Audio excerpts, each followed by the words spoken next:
우리 성도님들, 오늘 우리 부활주일 주일 예배에 참석하신 거 환영합니다. 우리 다 같이 한번 따라하겠습니다. 예수님이 부활하셨습니다.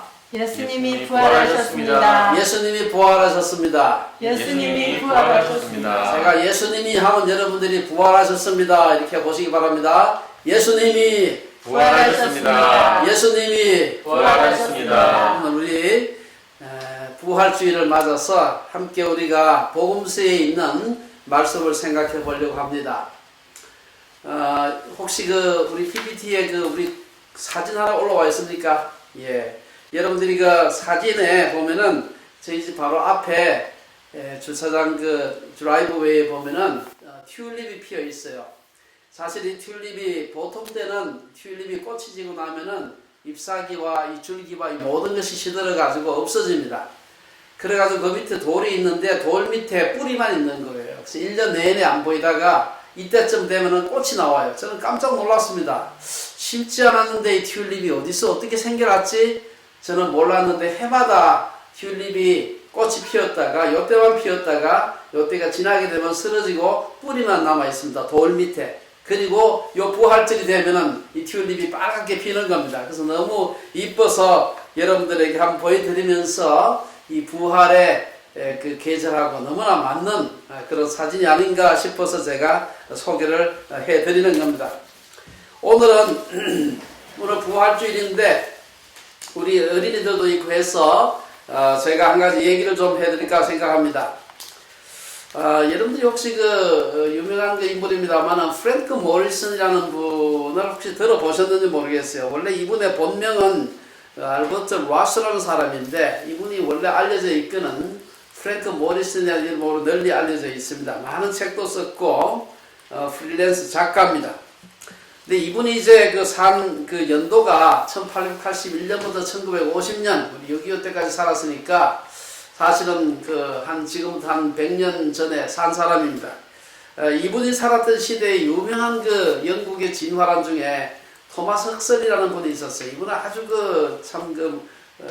굉장히 기독교에 대해서 적대적이었고 또 아주 탁월한 진화론 학자이기도 했습니다. 이분이 다윈의 불독이라고 불리는 그런 분인데 이 흑설리가 한 말이 많이 있습니다만 그 중에 이 세상에서 절대로 기적은 일어나지 않는다. 이분이 한 말입니다. 기적은 일어나지 않는다. Miracles do not happen. 이런 말을 했습니다. 그래서 이 말을 철석까지 믿고 있었던 이 프랭크 모리슨이라는 분은 그러면 그렇지 기적은 없는 거야. 그러니 기적 중에 기적이라고 할 수 있는 예수님의 부활은 있을 수가 없는 거야 라고 생각을 했습니다. 그런데 교회에서는 부활절만 되면 예수님이 부활했다고 자꾸 그러니까 이 도대체 말도 안 되는 얘기를 온 세상에 자꾸 퍼뜨리고 있으니 내가 이 부활이 사실이 아님을 내가 증명해야 되겠다. 그러면서 이분이 자기의 글 쓰는 재능과 그 당시에 과학적인 지식을 총동원해가지고 예수님은 결코 살아나지 않았다. 죽은 자는 절대로 다시 살 수 없다는 것을 증명할 수 있는 글을 쓰기로 했습니다. 이 사람이 공부를 얼마나 열심히 했는지 여러분이 혹시 들어보셨는지 모르겠습니다만은 예수님 당시에 살았던 요세푸스라고 하는 유대 역사가가 있어요. 요세푸스가 쓴 글도 다 읽어보고 성경을 읽어보는 것은 말할 것도 없고 성경 말고 외경, 위경, 당시의 문헌들까지 샅샅이 뒤졌습니다. 여러분 들어보셨는지 모르겠습니다만 베드로 복음서, 히브리인들의 복음서, 우리 성경에 들어와 있지 않은 그런 문서들까지 샅샅이 부활을 부정하기 위해서 이 사람이 글을 쓰기 시작을 했습니다. 그러면서 이 사람이 글 쓴 논문 제목이 뭔가 하면 예수의 마지막 일주일이라는 논문을 쓰기 위해서 많은 자료를 연구를 했습니다만은 마지막에 가서 그는 결국 인류 역사상 가장 위대하고 확실한 역사적 사건이 뭐냐? 부활이다 라는 글을 쓰게 됩니다. 그래서 그분이 쓴 책이 누가 돌을 옮겼는가? 누가 돌을 옮겼는가? Who moved the stone? 여러분 제가 우리말로도 번역이 되어 있습니다. 이게 생명 말씀사에서 나온 책인데 책이 번역되어 있어요. 그래서 제가 책 이미지를 드렸는데 지금 우리 PPT에 나옵니까? 예, 아주 유명하죠. 지금도 벌써 이분이 쓴 지가 수십 년 됐는데도 아직도 팔리고 있습니다. 아마존에서. 굉장히 유명한 책이고 우리 기독교에서는 가장 중요한 변정서의 하나로 신학교에서도 자주 그런 그 사람들한테 읽으라고 하는 그런 과제를 제시하고 있습니다. 이 모리슨이 쓴 누가 돌을 옮겼는가 라는 책에서 이 모리슨은 예수님이 살아났다는 증거로서 7가지를 얘기를 하고 있어요. 제가 그냥 간단하게 말씀드리면 어떻게 해서 예수님이 안 살아났다면 안식일이 주일로 바뀌었겠는가? 히브리인들에게 있어가지고 유대인들에게 있어서 안식일은 생명과도 같은 것인데 어떻게 해서 그 안식일이 주일로 바뀌었느냐? 두 번째, 어떻게 해서 교회가 시작되었느냐? 이 세상에서 이 한두 교회도 아니고 그 많은 교회가 어떻게 생겼느냐? 세 번째, 성경의 기록인데 성경에 오늘 우리가 일부러 읽었습니다만은 성경에 있는 그 내용들 중에서 많은 내용은 사실은 성경 기록자들이 살아있을 때 기록된 것들입니다. 뭐 사복음서도 사실은 사도 요한 같은 사람은 다 살아있을 때 기록됐기 때문에 그 당시에 이 글을 본 사람들이 이게 사실도 아닌 걸 만약에 썼다면은 물론 그때는 정경이라는 게 아직 만들어지기 전이었습니다만은 이것이 사실이 아니었다면 말도 되지 않는 문서를 써가지고 사람들이 이걸 믿겠냐. 그 다음에 역사상 그 많은 박해 가운데서도 박해를 이긴 것을 부활이 아니면 설명이 안 된다. 그 중에서 그 사람이 로마 그 제국하에서 예수 믿는 사람을 박해했는데 얼마나 열심히 박해를 했느냐 하면은 대규모 박해만 해도 10차례. 그 중에 그야말로 예수 믿는 사람은 뭐 한 사람도 남김없이 다 죽이겠다. 이 대박해만 해도 3차례나 일어났는데 그럼에도 불구하고 기독교가 살아남은 것입니다. 그 다음에 5번째 이 사람이 제시한 것이 빈 무덤입니다. 로마 군인들 당시 최강의 로마 군인이 지키고 있는 무덤에서 누가 시체를 도적질해 갔겠나? 불가능한 얘기다. 그 다음에 많은 정인들이 있다. 우리가 그 고린도전서 15장에 보면은 한꺼번에 500명이 보았다. 이는 환상, 착각이 아니라는 것이죠. 마지막으로 제자들의 순교, 7번째는 제자들의 순교를 보아서는 도무지 예수님의 부활은 도무지 의심할 수 없는 사실이다. 누가 지어낸 거짓말을 위해서 자기의 생명을 버릴 것인가? 사실 이 모리슨의 얘기는 오늘날도 많은 분들이 설교에서 인용을 하고 있습니다만은 오늘 우리가 본문의 말씀을 중심으로 또 그리고 복음서에 나타난 예수님의 부활에 대한 얘기를 중심으로 함께 우리가 예수님이 살아나신 이 증거와 또 그것을 믿는다는 부활의 신앙이 우리에게 주는 그러한 그 축복 우리 함께 좀 생각해 보겠습니다. 우선 그 첫 번째 생각해 볼 수 있는 것은 모리슨이 얘기한 것과 같이 빈 무덤의 증거입니다. 요한복음 20장에 보면 그 얘기가 자세히 나와 있는데요. 제가 읽지 않겠습니다만 요한복음 20장 1절 2절에 보면은 그 얘기가 나와 있습니다. 사실은 예수님의 죽음은 그를 따르던 자들로 하여금 아주 실망천만케 얼마나 크게 실망했는지 모릅니다. 예수님께서 종려주일에 나귀를 타고 예루살렘 입성하실 때까지만 해도 이제 며칠 뒤면은 우리 유대 나라가 로마의 그 치하로부터 벗어났어 그야말로 다윗과 솔로몬의 영광을 재현하리라 생각했는데 수일이 지나가지고 예수님께서 잡혀가지고 뭔가 일어날 줄로 생각했는데 힘없이 그가 십자가에서 축 늘어져 죽는 걸 보니까 이 모든 것이 끝났구나 라고 생각한 것입니다. 사실은 제자들은 예수님이 죽고 난 뒤에라도 뭔가 경천동지할 만한 일어나지 않을까 생각하고 기다렸는데 아무런 일도 일어나지 않았습니다. 예수님은 싸늘하게 죽은 생기 없는 능욕당한 예수님의 십자가, 예수님의 시체가 십자가에서 끓여지고 무덤에 갖다 놨는데 아무런 일도 일어나지 않아요. 예수님을 따르는 여인들도 절망과 슬픔 가운데 있었습니다. 그래서 그 안식일이 되기 전에 장례 치르기 위해서 예수님의 시체를 십자가에서 급히 끌어내서 아리마다 요셉의 무덤에 그걸 갖다 놨어요. 그걸 본 여인들이 안타까웠어요. 예수님의 시체, 그 존경하는 선생님에게 향유라도 발라야 되는데 해가지고 여인들이 오늘 새벽에 부활절 새벽에 향유를 들고 여인들이 예수님의 시체 있는 무덤에 간 것입니다. 왜 갔을까요? 예수님 부활하지 않았을까? 기대는 1%도 하지 않았습니다. 왜 안 했습니까? 시체의 향유를 바르기 위해서 간 겁니다. 그래서 예수님께서 부활하시고 난 뒤에 그 여자들에게 나타나도 몰랐습니다. 전혀 기대를 하고 있지 않았다는 것이죠. 오늘 마가복음 16장 1절을 보면 막달라 마리아와 야고보의 어머니 마리아와 또 살로메가 갔다. 마가복음 16장 2절을 보면은 이들은 해가 뜬 직후에 갔다. 그런데 그들이 그곳에 도착하기 전에 가보니까 이미 놀라운 일이 일어났습니다.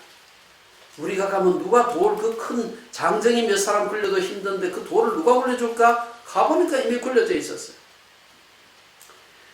그리고 난 뒤에 보니까 예수님의 시체가 없어졌습니다. 그래서 사람들은 너무나 놀랐습니다.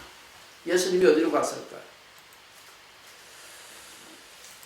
이때 당한 그 일들을 그 여자들은 말로 표현할 수가 없었습니다. 요한복음 20장 2절에 보면 마리아가 뭐라고 하는가 하면은 안식 후 첫날 일찍이 아직 어두울 때에 막달라 마리아가 무덤에 와서 돌이 무덤에서 옮겨진 것을 보고 시몬 베드로와 예수께서 사랑하시는 그 다른 제자, 이건 사도 요한입니다. 그 다른 제자에게 달려가서 말하되 예수님이 주님을 무덤에서 가져다가 어디 두었는지 우리가 알지 못하겠다. 예수님이 부활했기 때문에 무덤이 비어있을 거라는 생각은 추호도 하지 않았습니다. 오늘 마가복음 16장 6절 7절에도 보면은 예수님께서 부활해가지고 일어나서 그들에게 나타나도 몰랐습니다. 그 얘기가 오늘 나와 있습니다. 천사들이 얘기를 해도 몰랐습니다. 천사가 예수님의 부활을 알려주었지만 여인들은 그때까지도 분명히 누군가가 예수님의 시체를 훔쳐갔구나. 그래서 예수님이 나타났을 때 그에게 동산직인 줄 알고 우리 선생님의 시체를 누가 가져갔는지 우리 좀 가르쳐달라. 그렇게 얘기하지 않습니다. 우리 기독교의 가장 놀라운 점이 뭡니까? 그것은 바로 교주의 무덤이 없다는 것입니다. 아니, 무덤이 없는 것이 아니라 무덤 속에 시체가 없다는 것입니다. 어떤 위대한 사람들이라도 무덤이 있습니다. 여러분, 마호메트의 무덤은 메카라는 곳에 있습니다. 공자님의 무덤은 그의 고향인 산동성 쥐프라는 곳에 있다고 합니다. 석가모니의 시신은 아소카 왕 때 84,000개의 탑 속에 나누어서 봉안했다. 그렇게 되어 있습니다. 그런데 예수님의 무덤은 없습니다. 아니, 무덤은 있지만 그 속에 아무것도 없었습니다. 두 번째, 세마포의 증거입니다. 요한복음 20장에 이 얘기도 자세히 나와 있는데요. 예수님의 시체가 없어진 것을 확인한 마리아는 급히 시몬 베드로와 요한에게 달려가서 예수님의 시체 누가 가져갔다. 오늘 보면 무덤이 비어있다는 말을 듣고 베드로와 요한이 달려오게 됩니다. 달려와서 들어가 보니까 정말로 무덤에 그 예수님의 시체가 없는데 더 놀라운 것은 예수님의 그 몸을 쌌던 세마포 수의가 그대로 있는 것입니다. 그리고 몸만 쏙 빠져나온 것 같아요. 심지어 머리를 쌌던 세마포조차도 그냥 그 속에서 그냥 쏙 빠져나왔지 이 뭘 풀어가지고 시체가 그 세마포로부터 나왔다는 생각을 전혀 할 수 없도록 그대로 개켜져 있었다. 이렇게 얘기를 하고 있습니다. 그 20장, 요한복음 20장 5절에 보면은 요한은 먼저 무덤에 도착했지만 구부려 세마포 놓인 것을 보았으나 들어가지는 못했는데 아무래도 젊은 사람은 무덤에 들어갈 때 겁이 많으나 봅니다. 베드로가 나이가 많았죠. 이 베드로는 달리기도 못해가지고 무덤에 좀 뒤에 왔지만 요한이 들어와서 앞에서 들어가지 못하고 머뭇머뭇하고 있으니까 이 베드로는 나이가 많으니까 무덤에 담대하게 쑥 들어간 겁니다. 가서 보니까 뭐라고 얘기합니까? 세마포가 놓여있고 또 머리를 쌌던 수건은 세마포와 함께 놓이지 않고 딴 곳에 쌌던 대로 놓여있다. 이 많은 이것을 보면서 이 베드로와 요한이 어떤 생각을 했겠습니까? 이것은 도굴꾼이 예수님의 시체를 가져갔을 리가 없다. 그들이 만약 가져갔다면 시신으로부터 모든 수위를 몽땅 벗겨서 쌓아놓을 수 있을 것이다. 근데 가만 보니까 시체와 더불어서 이 수위를 건드린 흔적이 없어요. 시체만 없는 것입니다. 몸만 무덤에서 쏙 빠져나오고 시신을 감고 있던 수위는 그대로 있었던 것입니다. 이것은 도무지 설명할 수가 없었습니다. 부활하셨다는 것 외에는 설명할 수가 없었습니다. 오늘 우리가 또 하나 생각해 볼 수 있는 아주 중요한 예수님의 부활의 증거는 목격자들입니다. 성경에는 그 목격자들이 한두 사람이 아니에요. 제일 먼저 누구한테 나타났습니까? 부활하신 예수님이 막달라 마리아에게 나타났습니다. 오늘 본문에도 그 얘기가 나오고 있습니다. 막달라 마리아에게 이 예수님의 그 죽음과 더불어서 그 죽음을 가장 슬퍼했던 사람은 첫 번째는 예수님의 어머니 마리아였겠죠. 두 번째는 막달라 마리아였습니다. 막달라 마리아는 예수님을 가장 열심히 따르던 여인이었고 예수님으로부터 많은 사랑을 받았던 여인이었습니다. 예수님은 그녀로부터 오늘 9절에 보면 16장 9절에 보면 7 귀신을 쫓아내 주셨다. 죽은 사람을 다시 살려준 은혜를 입은 그런 분이었습니다. 그래서 그는 늘 예수님이 어디든지 가시면 따라다니면서 예수님을 도왔습니다. 그렇기 때문에 제일 먼저 예수님의 무덤에 왔고 제일 먼저 예수님을 부활하신 예수님을 만나는 축복을 누린 것입니다. 오늘 우리가 본문에서 또 나오고 요한복음 20장에도 보면 굉장히 자세하게 이것이 기술되어 있습니다. 예수님이 죽은 후에 사람을 만난 기록 보면은 막달라 마리아가 제일 먼저였습니다. 이 막달라 마리아는 무덤 밖에 무덤까지 왔지만 무덤에서 구부려서 무덤 안은 들여다 보았지만 시체가 없어진 것도 보았지만 울고만 있었습니다. 여러분, 우리가 죽음이라고 하는 것은 모든 우리의 기쁨을 앗아갑니다. 죽음은 최종적인 것이고 존재의 블랙홀과 같은 것입니다. 우리는 죽음과 다툴 수 없고 흥정할 수 없습니다. 우리가 어떻게 느끼는가에 관계없이 죽음은 냉혹하게 시간이 되면 우리에게 다가오는 것입니다. 우리가 가족을 얼마나 사랑하고 얼마나 하고 있는 일을 사랑하는지 아무 관계없이 죽음은 우리의 모든 것을 끝내버리는 것입니다. 우리의 상황이 아무리 절박해도 갚아야 할 빚이 아무리 많아도 죽음은 우리를 봐주지 않습니다. 죽음은 우리에게 아무것도 주지 않고 우리의 모든 것을 다 빼앗아갑니다. 여러분, 최근에 우리가 이 코로나 사태 때문에 모두가 다 긴장하고 염려하고 불안해하고 있습니다. 그러나 수만 명의 사람들이 죽어가고 있지만 방법이 없어. 살려고 애를 쓰지만 방법이 없는 것입니다. 마리아는 무덤이 비어있는 것이나 수위가 그대로 남아있는 것만으로는 위로가 되지 않았습니다. 그때 천사가 나타나서 예수님의 시체 뉘었던 곳에 하나는 머리편에 하나는 발편에 앉았다. 그리고 난 뒤에 막달라 마리아에게 천사가 말하고 나서 뒤를 돌아보니까 죽었던 예수님이 바로 뒤에서 계시는 것입니다. 여러분, 어제 저녁에 우리 지저스라고 하는 그 뮤지컬을 얼마나 보셨는지 모르겠어요. 오늘 여러분 오늘 가기 전에 꼭 제가 보시기를 제가 부탁드립니다. 여러분, 자녀들과 더불어서 꼭 같이 보세요. 사실 오늘 지나가면 그 다음에 유료로 봐야 됩니다. 얼마나 참 좋은지 모르겠습니다. 거기 보면은 예수님께서 그 우는 막달라 마리아에게 다가오셔서 말을 건네는 장면이 있습니다. 그럼에도 불구하고 친근한 말투로 예수님께서 다가오셔서 마리아야 이렇게 불러도 못 알아본 거예요. 음성이 변했느냐 그렇죠. 똑같은 음성으로 불렀는데도 못 알아봤습니다.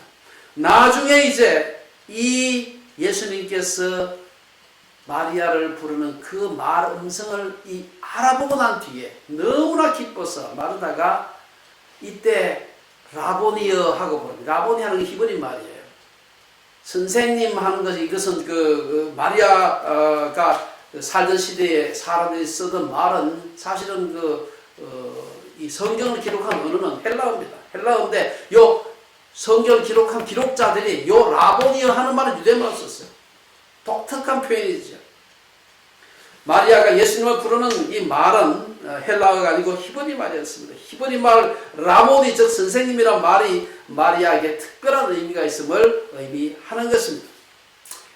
오늘 또 마리아에게 나타나시고 또 오늘 본문에도 잠깐 나와 있습니다만은 엠마오로 가던 두 제자의 증언이 있습니다. 이걸 자세히 기록한 데가 어디냐면 누가복음 24장인데 보면 아주 자세하게 엠마오 사건을 기록하고 있습니다. 두 제자가 예루살렘에서 10km 정도 떨어진 엠마오라는 동네로 걸어가고 있었습니다. 10km니까 지금은 아마 예루살렘 그 시내에 편입되어 있을 겁니다. 그러나 이제 그래도 걸어가고 있는데 부활하신 예수님께서 그 제자들 옆에 더불어서 걸어가는 것입니다.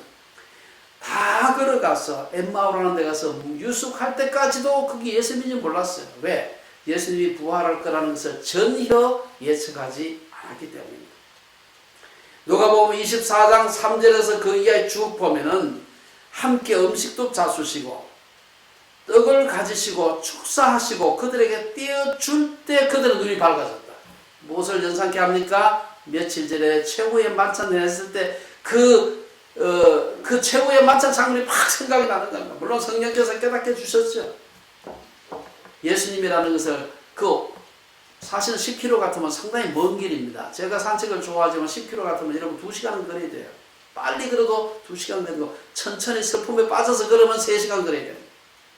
몇 시간 걸어가지고 엠마오까지 왔는데도 그분이 예수님인지 몰랐어. 와서 밥 먹으면서도 몰랐어. 떡 떼어줄 때 딱 보니까 며칠 전에 그 사건 생각이 나는 거예요. 마태복음 16장 14절에 보면 오늘 본문에 보면은 세 번째로 11제자에게 나타나요. 마리아의 증언도 믿지 않고 엠마오 조상의 두 제자들의 증언도 믿지 않자 예수님께서는 11제자 모두가 모였을 때 한꺼번에 다 보라고 친히 나타나셔서 그들의 믿음 없음을 꾸짖었습니다. 오늘 16장 14절에 보면 마지막에 그 후에 11제자가 음식 먹을 때 예수께서 그들에게 나타나사 그들의 믿음 없는 것과 마음이 완악한 것을 꾸짖었다. 거기 보면 이는 자기가 살아난 것을 본 자들의 말도 믿지 않았다. 내가 봤다고 하는데 안 믿어요. 네 번째, 예수님을 만난 사람 누가 있습니까? 도마가 있어요. 그 유명한 도마가 있어요. 이 사건도 요한복음 20장에 자세히 기록되어 있습니다. 여러분, 그 도마가 얼마나 의심 많은 사람인지 우리 찬송가에도 나오지 않습니까? 믿지 않았어요. 내가 도저히 믿을 수가 없습니다. 만져보지 않고는 못 믿겠어요. 하던 사람에게 예수님께서 나타나셔가지고 도마로 하여금 믿게 하셨습니다. 나중에 사도 요한은 그때를 생각하면서 요한복음에서 뒤에 그 요한 1세에 보면 우리의 손으로 만진 바라. 예수께서 부활하시고 승천하신 놀라운 사건. 이걸 보면서 그거는 우리가 손으로 만진 것처럼 너무나 분명하다. 그 다음에 다섯 번째 어떤 사람이 나타납니까? 500여 명에게 일시에 나타났다. 이게 고린도전서에 나오는 말입니다. 여러분 잘 아는 그 고린도전서 15장은 부활장이라고 하는 그 부활에 대한 아주 중요한 구절입니다. 사도 바울이 부활을 사건이 일어난 지 한 20, 30년 뒤에 이 부활에 대한 생각을 많이 하면서 그가 만났던 부활하신 예수님을 묵상하면서 기록한 글입니다. 여기 보면 500여 명의 일시에 나타났다. 500여 명이 남자면 500여 명입니다. 석인 남자, 여자들, 아이들도 있었겠죠. 1000명이 넘는 사람들이 한꺼번에 보았다. 우리가 생각해 본다면 이것은 절대로 잘못 보았거나 환상 혹은 최면이 아니다 하는 걸 분명히 볼 수가 있습니다. 예수님은 육체적으로 부활하셨습니다. 다만 오늘 우리들의 육체와는 다른 변화된 육체를 가지고서 부활하셨습니다. 부활에 대한 성경의 논의는 하나님의 존재에 관한 철학적인 논의가 아닙니다. 죽음의 실제와 죽음의 의미에 관한 것입니다. 우리는 다른 사람들보다 더 똑똑해서 혹은 다른 사람들보다 하나님에 관해서 더 많이 생각해서 그리스도인이 된 것이 아니다. 우리는 예수께서 부활하셨기 때문에 그리스도인이 된 것입니다. 예수님께서 부활하지 않으셨다면 우리의 믿음 자체가 헛것이다. 왜 11조하고 왜 교회 다니고 왜 이렇게 모여가지고 예배하고 왜 헌금하고 왜 선교직하고 왜 고생합니까? 마지막 네 번째 증거는 교회의 증거입니다.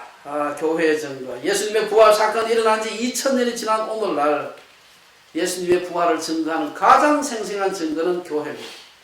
코로나 사태로 인해서 온 세계가 난리지만 모이지는 못해도 이렇게 따라 예배드리지 않습니다. 사실 교회가 존재하는 그 자체가 순수한 기적이고 예수님의 부활의 산 증거라고 할 수 있습니다. 물론 이 세상에는 기독교 말고도 오래도록 지속되는 종교가 꽤 많이 있습니다. 그러나 어떤 종교도 부활의 소망 위에 세워져 있지 않습니다. 죽어도 다시 살 것이라고 주장했던 일부 이단 교주들이 있었습니다. 그러나 그들 다 죽었습니다. 큰소리 뻥뻥 치고 살았을 때 그래가지고 추종자들이 죽고 난 뒤에 장례도 안 치르고 있다가 시체에서 푹푹 썩은 냄새 나니까 할 수 없이 공권력이 그냥 명령해가지고 장례 지내지 않습니다. 교회의 증거입니다. 이 교회의 증거는 이 교회가 있다는 것은 예수님이 살아나셨다는 것, 그리고 그 살아나셨다는 그 놀라운 사실은 그냥 일어난 사건이 아니라 구약의 예언의 성취라는 사실입니다. 이사야서 53장에 보면 그 예언이 나오고 있습니다. 그 보면은 예수님께서 다시 살아나실 걸 얘기하고 있어요. 가장 중요하게 가장 먼저로서는 우리가 잘 아는 창세기 3장 15절에 보면은 그 인류의 위대한 그 메시아가 일어나서 사단의 머리를 상하게 할 것이다. 그 보면 우리 잘 아는 말씀, 내가 너로 여자야와 원수가 되게 하고 내 후손도 여자의 후손과 원수가 되게 하리니 여자의 후손은 내 머리를 상하게 할 것이요 너는 그의 발꿈치를 상하게 할 것입니다. 율법에서 말하는 수많은 제사 제도들 무엇을 얘기합니까? 결국은 인류를 위해서 흘리게 될 메시아의 피의 필요성을 상징적으로 보여주고 있는 것입니다. 또한 우리가 이 교회가 존재한다는 것은 약속과 소망의 증거라고 할 수가 있습니다. 부활의 예언과 약속이 있었기 때문에 교회는 2000년의 긴 역사 속에서도 수많은 여러 가지 어려움 박해 속에서도 지금까지 전해지고 있는 것입니다. 그래서 사도 바울은 고린도전서 15장 19절에서 만일 부활이 거짓말이라면 이 세상의 모든 사람들 가운데서 우리가 가장 불행한 자다, 불쌍한 자다. 바울은 이어서 15장 고린도전서 15장 51절 이하에서 그렇게 얘기합니다. 보라 내가 너희에게 비밀을 말하노니 우리가 다 잠잘 것이 아니요 마지막 나팔의 순식간에 호련히 다 변화하리니. 그러면서 55절에 사망한 너희의 승리가 어디 있느냐 사망한 내가 쏘는 것이 어디 있느냐 라고 얘기합니다. 이런 소망과 부활에 대한 확신이 없었다면 초대교회는 로마 제국하에서 그 기나긴 250년의 이 고난 박해 기간을 견디지 못했을 것입니다. 석가모니는 왕자이고 공자와 무하메도 모두 귀족 가문 출신이었습니다. 하나 예수님은 로마 식민지 중에서도 가장 변방인 팔레스타인, 그 팔레스타인에서도 가장 변방인 갈릴리, 그 중에서도 가장 낮은 목수라는 직업의 그 가정에서 태어났습니다. 그 팔레스타인의 변방 갈릴리의 한 목수가 시작한 종교가 온 로마 제국과 전 세계를 바꾼다는 것은 상상할 수 없는 것입니다. 예수 그리스도의 부활과 영생의 소망이 아니라면 어떤 방법으로도 교회의 존재를 설명할 수가 없습니다. 결론적으로 몇 가지 말씀을 드리겠습니다. 프랭크 모리슨이 얘기한 대로 부활은 많은 증거가 있습니다. 부활을 믿지 못하는 자들은 부활의 증거를 충분히 연구해 보지 않았거나 혹은 교만해서 암만 증거를 얘기해도 안 받아들이기 때문에 믿지 못하는 것입니다. 과학적이 아니라고 하면서 부활을 조롱하는 자들은 과학적인 증거를 보여주더라도 부활을 믿지 않습니다. 하지만 부활을 생각하지 않고는 오늘날 교회의 존재를 설명할 수 없습니다. 죽음은 인간의 가장 큰 원수이자 고린도전 15장에 보면 맨 나중에 멸망받을 원수라고 했습니다. 죽음은 우리를 끊임없이 따라다니면서 우리를 스토킹합니다. 사람들은 죽음을 피할 수 없기 때문에 두려워하는 것입니다. 사람들은 죽음을 무시하려고 노력을 하죠. 그런데 문제는 죽음이 우리를 무시하지 않는다는 사실입니다. 예수님의 부활이 사실이라면 예수님이 약속한 우리의 부활도 사실일 겁니다. 그러면 부활이 있다면 우리가 어떻게 살아야 될까? 예수님은 요한복음 11장 25절 26절에서 나는 부활이요 생명이니 나를 믿는 자는 죽어도 살겠고 물어 살아서 나를 믿는 자는 영원히 죽지 아니하겠다. 부활을 믿는 자들, 예수님의 부활을 믿는 자들은 나도 부활할 것이고 죽었다 해도 다시 살아날 것이라는 것을 믿어야 하는 것입니다. 맥스 루카도 목사님은 이런 말을 했어요. 부활과 관련해서 그런 얘기를 합니다. 사망의 공포가 천여 개의 감옥을 가득 채웠다. 그곳에는 철창도 없다. 지키는 간수도 없다. 감방을 잠그는 자물통도 없다. 다만 수많은 죄수들만 있을 뿐이다. 그들은 침대에 앉은 채 자기들의 운명만을 탄식했다. 그들은 살고 싶었다. 그러나 그들은 자신들이 그토록 피하고 싶었던 그 죽음을 맞이하도록 운명지어져 있었기 때문에 그럴 수가 없었다. 그들은 죽을 것이다. 죽음에 질질 끌려가다가 죽지 말기 바랍니다. 죽음의 액을 복구하다가 죽지 맙시다. 사도 바울이 히브리서 2장 15절에서 말씀하신 것 같이 예수님은 사망에 매여 종로로 타는 우리들을 구원하시기 위해서 오셨다 그랬습니다. 아는 정도가 아니라 그걸 믿는 것이 필요합니다. 오늘 우리도 예수님과 같이 부활할 것을 믿어야 합니다. 우리가 온전히 그분처럼 될 것을 믿을 때 우리는 정말 부활의 축복에 참여할 수가 있는 것입니다. 오늘 부활절을 맞이해서 우리 주빌리의 온 식구들 1년에 연례 행사로서 부활절을 맞는 것이 아니라 그 부활이 내 부활이구나. 그 부활의 축복 가운데 부활절 맞는 주빌리의 성도님들 되시기를 주의 이름으로 축원합니다. 기도하겠습니다. 하나님 아버지,